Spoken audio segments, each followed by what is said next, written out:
Halo teman-teman semuanya, selamat datang kembali di channel ini. Jumpa lagi dengan saya Vicky Himpong. Semoga kalian semua selalu dalam keadaan yang sehat.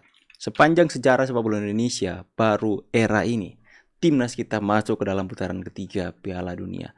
Suatu pencapaian yang luar biasa dari timnas kita hari ini. Apresiasi juga buat Coach Sintayong yang terus melihat bakat-bakat pemain kita, dan akhirnya ya dinamika terjadi. Ada menang, kalah, pasang surut, dan kemudian naik lagi, turun lagi, tapi progresnya itu semakin hari semakin menanjak, naik sekalipun dia naik turun, tapi semakin naik, teman-teman. Itu yang harus kita apresiasi. Luar biasa dengan Indonesia mengalahkan Filipina 2-0. Itu mengantarkan Indonesia masuk ke putaran ketiga. Tentu saja ini tidak mudah. Perjalanan Indonesia akan semakin menghadapi lawan-lawan yang keras. Kita terus berharap agar supaya Indonesia terus mendapatkan hasil yang terbaik. Kalaupun tidak, Indonesia sudah berhasil sampai ke titik ini. Kita akan membahas soal berita bola hari ini tentang timnas kita. Let's go. Tentunya kita semua bahagia, teman-teman ya. Pelatih Filipina akui macan Asia bangkit. Fakta skuad bersejarah timnas Indonesia menuju putaran ketiga kualifikasi. Aksi mulia ST dari cetak rekor hingga peduli sosial. Simak informasi selengkapnya sebagai berikut. Let's go.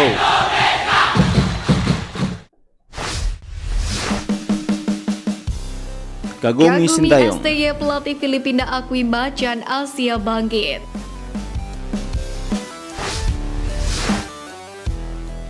Menghadapi timnas Indonesia di Stadion Utama Gelora Bung Karno, membuat pelatih Filipina Tom Stanfiet memuji kapasitas skuad Garuda era Sintayong. Sebagaimana diketahui, Filipina datang pada laga kali ini dengan misi menjegal skuad Garuda lantaran The Ascals telah dipastikan gugur. Sementara timnas Indonesia memburu kemenangan demi lolos ke babak ketiga kualifikasi sekaligus putaran final Piala Asia 2027. Dan hasilnya pun terbukti. Progres timnas Indonesia bersama pelatih Sintayong diakui oleh Tom Stanfiet sudah sangat-sangat bagus. Bahkan, ia meyakini level skuad Garuda telah mendekati Jepang, Korea Selatan, dan tim-tim macan Asia lainnya. Saya pikir Indonesia adalah kekuatan baru dalam sepak bola Asia. Saya tahu, kita semua tahu, tim dari Indonesia harus diakui sangat kuat dengan materi pemain-pemain bagus, pelatih sangat bagus, ucap Tom Stanfiet, seperti dilansir dari ASEAN Football. Menariknya, Tom Stanfiet juga mengakui bahwa timnas Indonesia masih mengerikan meski tidak diperkuat oleh Jordi Amat. Pelatih berpaspor Belgia tersebut menilai para pemain yang dipercaya Sintayong seperti Jesus, Justin Hapner, dan Rizky Ridho sama berkualitasnya seperti Jordi Amat. Tak ayal timnas Indonesia saat ini memiliki skuad yang lebih matang. Namun terlepas dari hasil laga, Tom Stanfiet juga menyanjung animo luar biasa dari supporter timnas Indonesia yang selalu memenuhi stadion. Tak bisa dipungkiri, supporter Garuda menjadi salah satu faktor penting bagi tim Merah Putih untuk mencetak sejarah demi sejarah.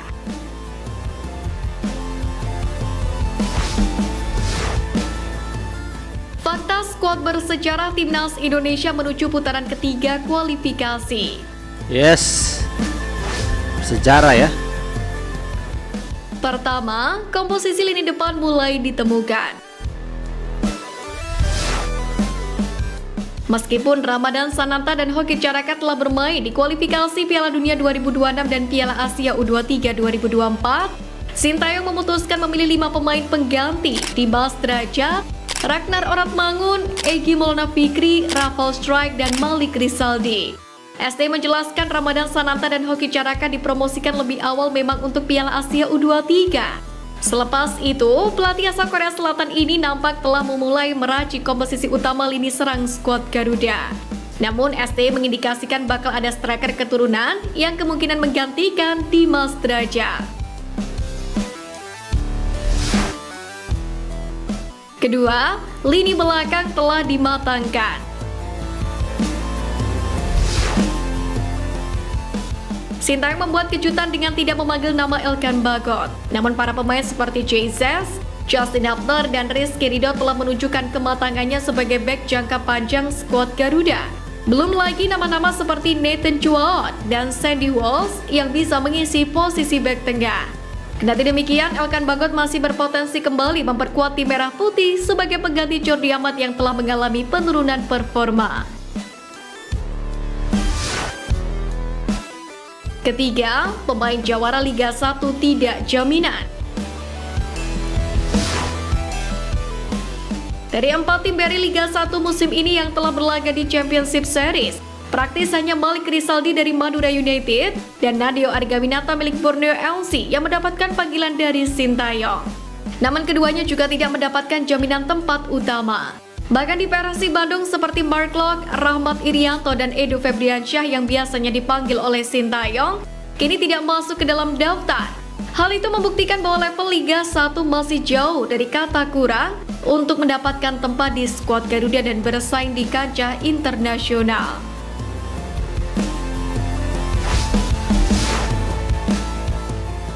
Aksi mulia STY dari cetak rekor hingga peduli sosial. Fakta menarik datang dari pelatih timnas Indonesia Sintayong yang bukan hanya hobi mencetak sejarah, namun juga peduli terhadap sesama. Terlepas dari hasil laga kontra Filipina ini, Sintayong ternyata punya rencana mulia terkait denda pemain tim merah putih. Pelatih asal Korsel itu berencana menyumbangkan denda pemain itu ke sebuah panti asuhan. Seperti yang diketahui, Sintayong dikenal sebagai pelatih tanpa kompromi dalam hal kedisiplinan. Asisten pelatih Yoo Jae-hoon pun menjelaskan, ST telah menerapkan aturan ketat untuk disiplin pemain timnas Indonesia. Tak main-main, ST akan memberikan denda uang semisal pemain telah datang ke tempat latihan. Hukuman untuk pelanggaran disiplin yakni denda Rp1.000.000 jika para punggawa Garuda telat 1 menit pun. Yoo Jae-hoon menjelaskan bahwa setidaknya ada 3 hal untuk kedisiplinan, yakni jangan terlambat saat makan tim, meeting, dan sesi latihan. Bahkan denda keterlambatan pemain sebelumnya hanya sebesar Rp500.000. Denda itu kemudian naik menjadi Rp1.000.000 demi memperkuat kedisiplinan para pemain. Bagus, menariknya, STY kemudian berencana akan mengumpulkan uang tersebut untuk diberikan ke sebuah panti asuhan pada akhir tahun nanti. Menurut Coach Yo, itu murni dari ide Coach Sintayong. STY sendiri beberapa waktu lalu memang sempat berkunjung ke pondok pesantren Darut Taubah Bandung. Sintayong kala itu menyumbangkan hadiah yang didapat usai memimpin timnas Indonesia tampil di Piala AFF 2020. Ya, saya salut dan memberikan apresiasi setinggi-tingginya kepada Coach Sintayong yang dimana dia sampai sedetail itu membangun karakter timnas Indonesia. Kalau mereka sudah nggak disiplin lagi, gimana mau mereka mempunyai mimpi yang besar? Sedangkan orang yang bisa meraih mimpi yang besar adalah orang yang setia dalam perkara-perkara kecil terlebih dahulu. Gimana dia bisa bermimpi untuk menggapai sesuatu yang besar, tapi dalam hal disiplin, dalam hal konsistensi mereka tidak bisa menjalankan itu. Makanya Coach Sintayong itu mau tidak mau mereka harus disiplin. Gak disiplin dalam hal makan bersama saja terlambat sedikit denda 1 juta. Itu memaksa para pemain timnas Indonesia untuk disiplin.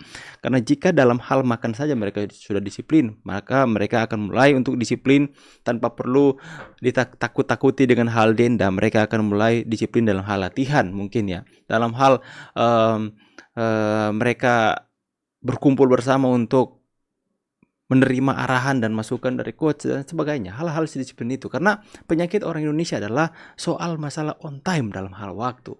Misalnya kamu sudah mana? Aku on the way, padahal masih mandi. Ya, itu hal yang paling krusial dalam setiap orang Indonesia ya.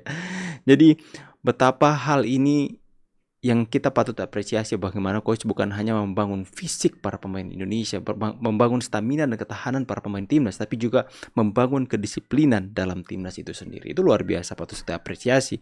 Dan hal itu terbukti. Ketika mereka bisa disiplin dalam hal kecil saja, mereka akan disiplin dalam lapangan. Mereka akan disiplin pada posisi mereka masing-masing dan merasa bertanggung jawab. Ketika mereka sudah keluar dari pertahanan mereka akan disiplin, akan kembali lagi dan segera kembali. Dan itu adalah hal yang sangat-sangat luar biasa yang bisa kita lihat dari seorang Coach Sintayong. Ini adalah pelatih kelas dunia ya teman-teman. Jadi kita harus tetap dukung timnas kita, dan ya selamat buat para pemain timnas berhasil mencetak sejarah masuk di putaran ketiga. Saya pamit dulu, see you on the next video guys, and God bless. Bye guys.